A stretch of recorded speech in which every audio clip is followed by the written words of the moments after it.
Yeah, thank you, and thank you all for staying all the way to the end. Yes, so this talk will build on Kamal's talk, and will probably be related to some of the things that Yaron mentioned this morning about the question of representation. So here, it's also like an invitation to explore algorithmic information theory. So it will have some philosophical aspects in it. So that's joint work with the people here, and Kamal is also involved in one of the directions. I'm going to mention it which one. So the general context, so I talked about the part of machine learning and dynamical systems at the beginning. So here I also would like to argue that algorithmic information theory is going also to be useful in this framework of machine learning and dynamical systems. And so I'm trying to see if there's a way to inject algorithmic information theory, especially Kolmogorov complexity, within this framework of machine learning and dynamical systems, especially in view of characterizing concepts like complexity, simplicity, randomness, induction, information contact. So what this means, these things mean what exactly, AIT is exactly the right framework for this kind of questions. So it's hard to compute these quantities, but at least they will provide for a framework where we can try to answer these questions. So we have been dealing with machine learning and dynamical systems, and so I'm trying to see, Kamal talked about that part of dynamical systems and AIT, which is the horizontal aspect, and I'm trying to see if there is a way to develop this three-dimensional framework for machine learning, dynamical systems, and AIT, And here, it's mostly, as I said, is more of an attempt to see what you think about this kind of interactions. So this we know, machine learning and dynamical systems. So this is what we have been seeing for the last week. So the second part is machine learning and AIT. So I started working on this during the last 3 years, mainly through discussions with Kamal and Marcus Hutter from DeepMind. So we had a symposium at Turing about 2 years ago. So here, we want to argue for the direction of machine learning for AIT, where we want to apply Solomon induction, algorithmic probability that Kamal talked about in view of probability predictions, or even for dynamic predictions in dynamical systems. We also want to link information learning and data compression to machine learning methods in view of better compression and prediction. And the other direction is AIT for machine learning. And we're here, this is why I wanted to see if there's a way to inject this in our machine learning and also machine learning and dynamical systems, because we want to see, to identify the domain of applicability of certain machine learning methods and explain why, for example, certain methods will a priori work or will a priori not work, so that we now, with confidence, whether the methods we are working on, there is hope for them to work or not. But here the hope is something more scientific, not just like luck. So that's the part of machine learning and dynamics. I mentioned this at the beginning, but the quote of Steve Smale. So this is what we said earlier. I mentioned this, but where I started working on this many years ago in machine learning and dynamics. So here what Kamal was talking about, which is the AIT and dynamical systems. So here we said that we propose that adopting probability complexity perspective analyzing dynamical systems could significantly enrich statistical learning theories. So instead of going through the statistical route, here we are suggesting to go through the AIT route in order to have more rigor. Some people actually criticize machine learning currently, and they say that one of the problems of lack of rigor in machine learning is the fact that it's over-relying on statistics.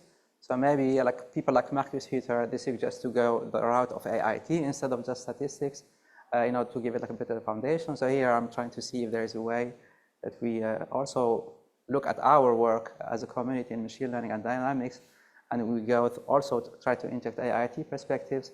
And so the other part so machine learning and AIT, this is what I'm going to try to talk about here, which is that we want to reformulate methods in machine learning using tools from AIT. And so I want to illustrate this through two things. One is the method of sparse kernel flows, which is a question of learning dynamical systems from data, and in particular the question of learning kernels from data in view of learning dynamical systems from data. And here I want to show that using AIT that this is in a way consistent with the AIT and the MDL principle. So it's like, it will be like a natural thing to do from an information theoretic point of view to use method of kernel flows to learn kernels from data in view of learning dynamical system from data. And the second part, I'm not sure if I'll have time for that, is also about simplifying PDEs and also simplifying ODEs using data, particularly using kernel methods, and also showing that these methods are also consistent with the MDL principle.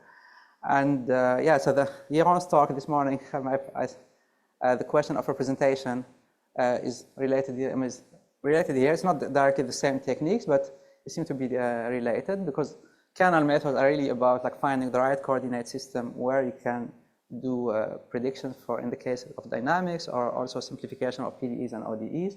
And here I wanted to see if like the right coordinate system from the point of view of AIT, that choosing the right coordinate system will be the one that will have the lowest Kolmogorov complexity. So that would be the right coordinate system where you can do predictions for dynamics, or you can simplify your ODEs or PDEs. So here, the case of Kohlhoff is like taking nonlinear PDE and transforming it to a linear PDE that you can solve. So that's the story in a way here. Yeah, so RKHS, I'm not sure, so I think a lot of people talk about kernel methods.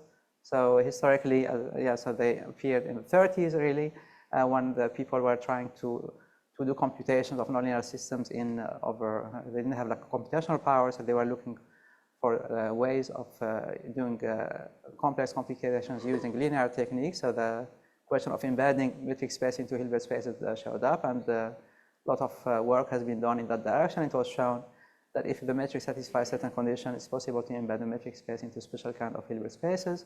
And so there have been like a lot of work in the 50s and 60s by Aronjan and Schwartz, and then they died a little bit, and Wahba and Smail carried this work since the 90s. So I'm going to skip the definition because I think many of you saw the several talks on kernels. So I'm going to focus now on mostly the question of learning kernels from data and applying it to chaotic dynamical system. I'll focus actually on what the database that William developed. So here we developed like a method of sparse kernel flows, and we showed that the method works well on his database. And so here the question is, how do we learn a kernel from data? So we are going to just come back to the question of learning an unknown function from random samples and using kernel method. So in the general setting, like this problem is ill-posed, but if we consider the setting of optimal recovery, this problem can be turned into a well-posed problem by restricting candidates of the solution to belong to certain Banach space with the following norm. So this can be transformed into a game like an optimal recovery problem, where it's mostly going to be like min-max problem. And so the premise here is that the kernel is good if there is no significant loss in accuracy in the prediction error if the number of data points is halved.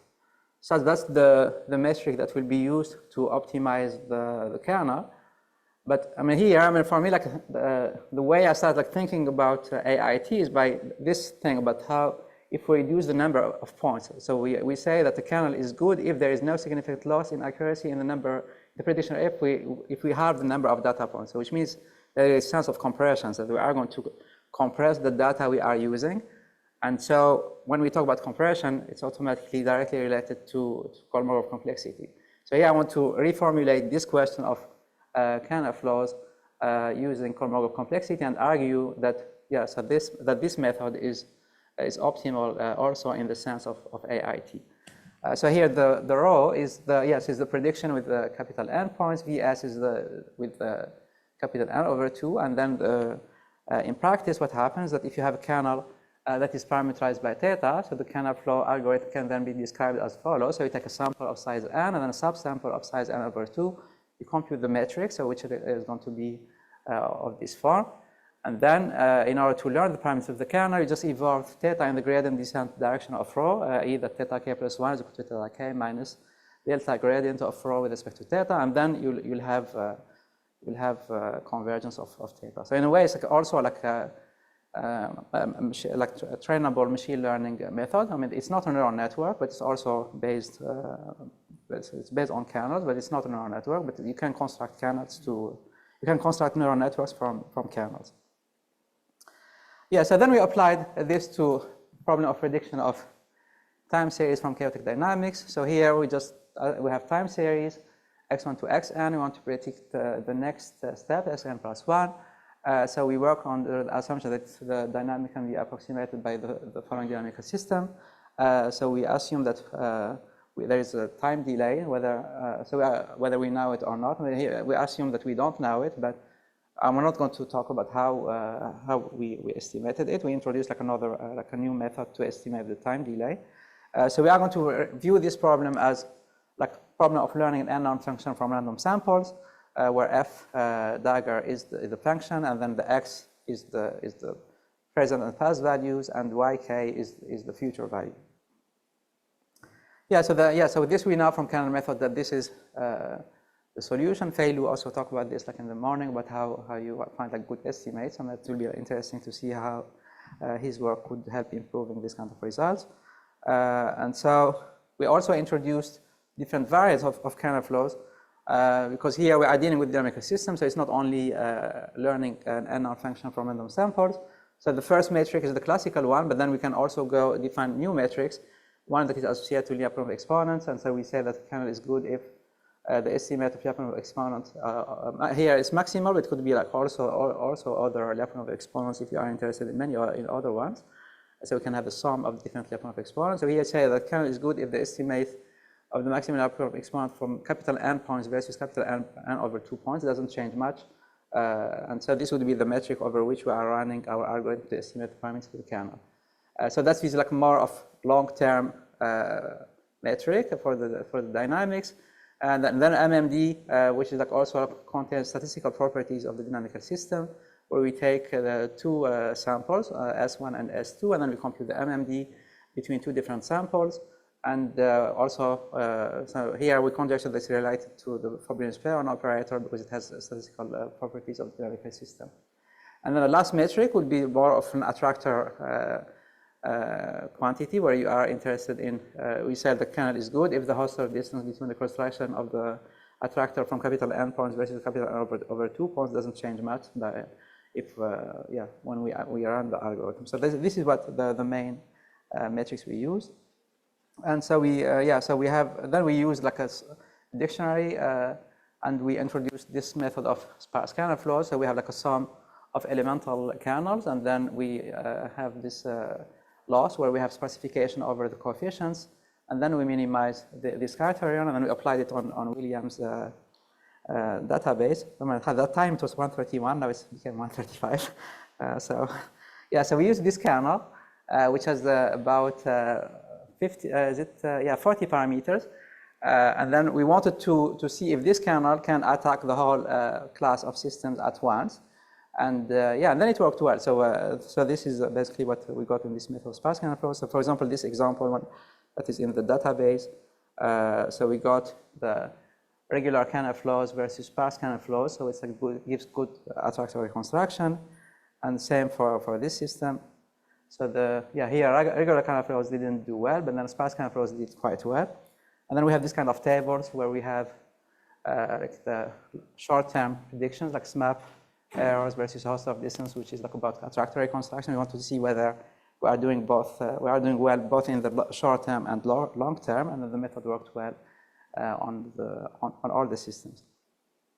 Okay, now I want to So as I said, when I started thinking about this question of algorithmic information theoretical point of view on kernel flows, so I'm going to just come back to the question of compression, because I saw this as a problem of compression of data. And so as Kamal was mentioning, AIT has been quite popular. It was introduced by Kolmogorov, Solomov, and Chaitin about 100 years ago. And then, I think it became slightly more popular about 3-4 years ago, especially last year when the ChatGPT guy, Ilya, I forget his name, Ilya Sutskever or something, where he said that the secret behind GPT is Kolmogorov complexity. He didn't say how, but he in a way, he brought a lot of attention to Kolmogorov complexity. So the other thing is what McKay actually also mentioned, that David McKay about 20 years ago in his book where he said machine learning and information theory are two sides of the same coin, because data really is about extracting information. So like learning from data is also really about getting information about the system. So it makes sense to explore machine learning and AI and information theory together. And AIT will be the algorithmic version in a way of IT. I mean, they are slightly different. I mean, the IT information theory and information theory are slightly different. But in a way, I'm trying to push what David McKay said 20 years ago when he said ML and IT are two sides of the same coin. I would like to just say, actually, he was also his statement is also right if you replace IT by AIT. Yeah. So Kolmogorov complexity, like it was mentioned before, is essentially it measures the complexity of an individual object as the amount of information required to describe or generate X. So it's essentially the length of the shortest program that generates the data, modulo a lot of technicalities. So here, for example, if you have 1, 0, for example, that is being repeated 8 times, the easiest way is just write a program where it says print 1, 0, 8 times.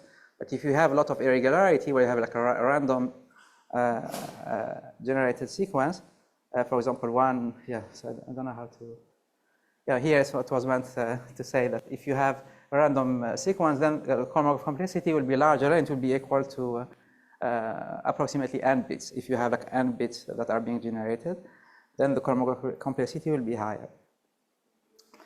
And so here I'm trying to argue that there is a link between Kolmogorov complexity and kernel methods. So in the sense that kernels are a measure of similarity. So if two objects are similar, then they can be compressed, and if they are not similar, then they cannot be compressed. So like a reasonable definition for the similarity between two objects is how difficult it is to transform them into each other. And so this leads to the conditional Kolmogorov complexity, which is the length of the shortest program that computes X from Y, which is X given Y. So here, so Kx given Y is the shortest program to output X given Y as an extra input. So if Y is n-informative or n-related to X, then Kx given Y will be essentially the same as K of X. However, if Y contains a lot of the information relevant to X, then Kx given Y will be significantly smaller. So that's the intuition of the link between conditional Kolmogorov complexity and kernel methods. And then, so we add on top of that, we have the MDL principle, which provides a criterion for the selection of models, regardless of their complexity, without the restrictive assumption that the data from a sample comes from true distribution. So it can be viewed as a downscaled practical version of Kolmogorov complexity. So the MDL principle recommends to use among competing models the one that allows to compress the data and the model most. So here we are looking at data and model. So which is also the question of representation that Johan was talking about when we talk about a right model or right coordinates. So we have to look at both data and model together, and this is what the MDL principle is saying, that you have to look at both together. And so the better the compression, the more regularity has been detected, and hence the better the predictions will be. So you have to look at both which kind of models you have and then which kind of data that you have. And so it can be viewed as a formalization of Occam's razor, which says to select the simplest model consistent with the data. And it also says that the best model is the one which permits the shortest encoding of the data and the model itself. So we need to look at both model and data. And so it's the addition of the code length for the model which separates it from maximum likelihood, for example. And so this is like, in a way, like going a little bit apart from the statistical argument. So here we can look also. So like formally, I mean, say if you have M, which is like Q1 to Qn, which is a countable class of models, or theories, or hypotheses, or probabilities of sequences X or infinity, sorted with respect to their complexity KQi, containing the n now true sampling distribution P. So for finite X, I mean, if we define Qix to be the Qi probability of the data sequence X in XL, so it's possible to code this in log Px minus 1 bits. I mean, using the different coding techniques, for example, this Hoffman coding. And so the code in that case is optimal if X is sampled from P. But since we don't know P, we could select Q in M that leads to the shortest code on the observed data. And in order to be able to reconstruct X from the code, I mean, as we said, according to the MDL principle, we need to look at the model and and the data. So we need to know which Q has been chosen. So we also need to code Q, and so this will take K of Q bits. And hence X can be coded according to the two quantities. So here we have like minus log Q and KQ plus K of Q. So here then we see that MDL selects as mode of the minimizer of minus log Q plus K of Q. And this directly, it's closely related to Bayesian prediction if you take, for certain cases. And the classical approach in machine learning to combat overfitting to a too complex model is to add a regularization term to the loss function. So here, this is where you could see the similarities and the differences between the two approaches. So the MDL principle is the top. This is how it tells you how to choose the model. And like machine learning, traditional machine learning techniques is by looking at this kind of criteria. You see the difference is that, for the MDL, the loss has to be log. Here, the general, in the traditional ML techniques, the loss can be anything. But on the other side, for MDL, the penalty term is K of Q, so it's general, while on the other side, it's linear in lambda.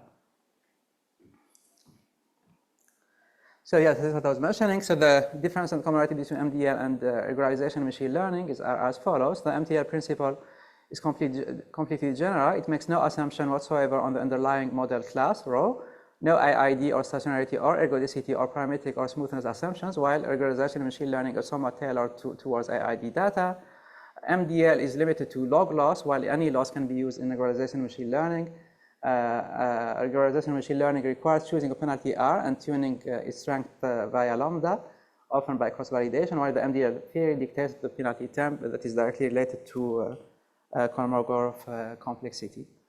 So now, this is what I said. So if we just come back to sparse kernel flows, so we said that we are looking for a kernel that minimizes this loss, but this part, first term, can be replaced by the different versions I was talking about, the ones that are related to the MMD or Lyapunov exponents, etc. But we had this term that was linear in lambda, where we had sparsification of the coefficients in the sum of the kernels.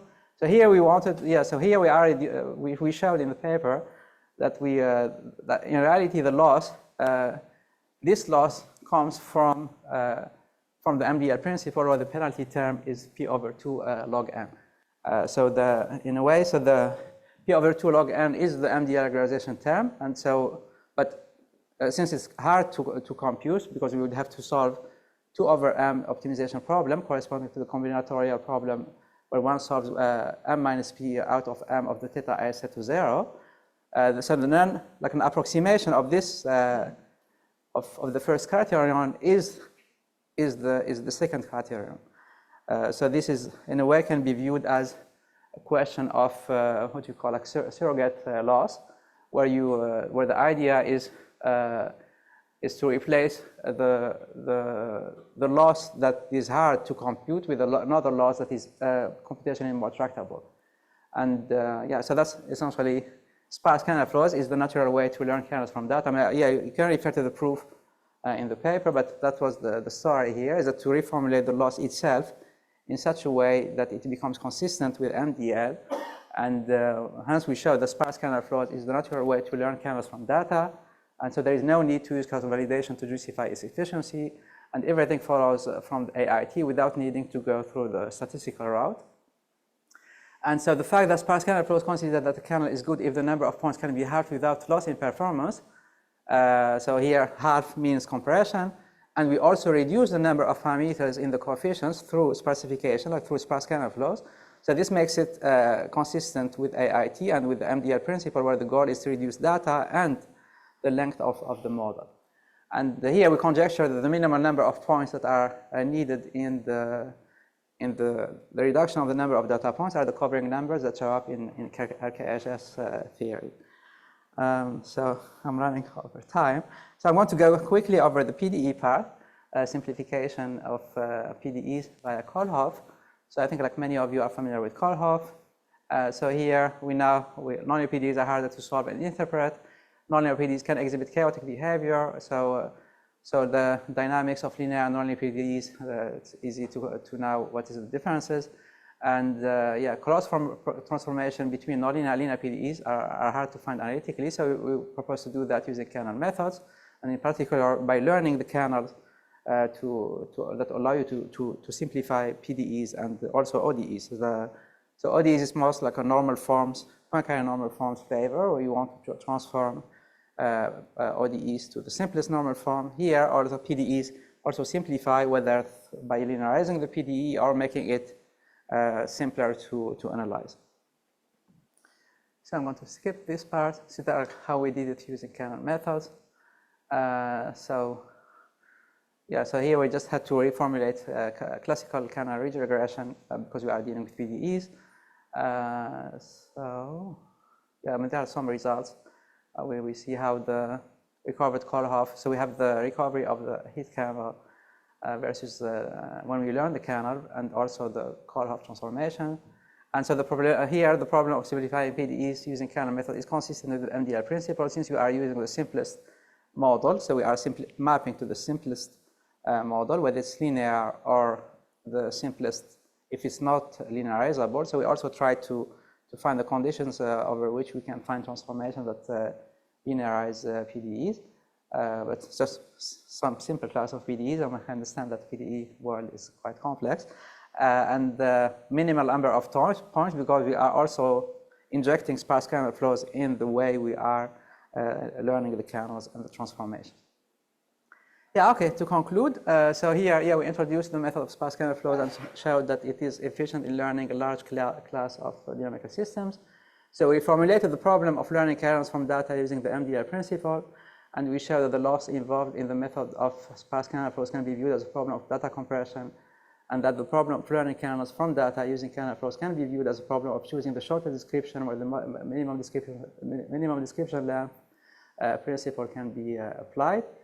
So this point of view allowed to prove that learning kernels from data using kernel flows, and in particular using sparse kernel flows, is the natural approach to adopt and is consistent with Occam's razor. This also shows that it is not necessary to use cross-validation arguments to justify the efficiency of kernel flows, and so thereby illustrating that we do not have to go the statistical route when we use a machine learning method, and we can directly work with code lengths and complexities.